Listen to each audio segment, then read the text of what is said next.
তো গাইস আমরা চলে গেছিলাম শ্রীরামপুরের সেই ভাইরাল বিট্টুদার দোকানে।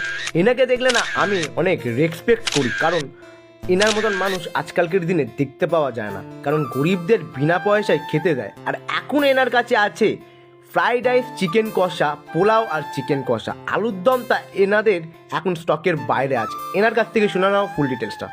আমি একদিন পোলাও আর আলুদমটা আনা হয় না, কোথায় থাকে আলুদমটা শুধু আনা হচ্ছে না।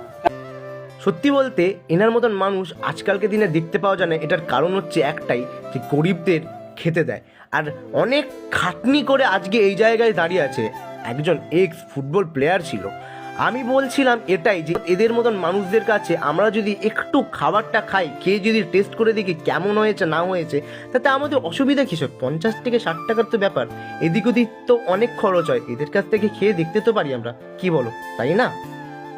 মনে করো কারো খুব খিদে পেয়েছে, খুব গরিব লোক, তার কাছে পয়সা নেই, তাই ফিরিয়ে দেয়, টাকা দেয় না, ফিরিয়ে দেয়, বলে তাহলে তুমি কি করবে? দুটো খাবার খেতে এসেছে, তাকে দুটো খাবার দেবো। এরকম হয়েছে একবারও?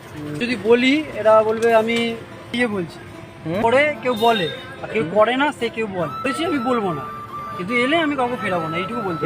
সব বিট্টুদা, তুমি এরকমভাবে এগিয়ে যাও, আমি অলওয়েজ তোমাদের পাশে আছি, আর আমরা সবাই তোমার পাশে থাকবো।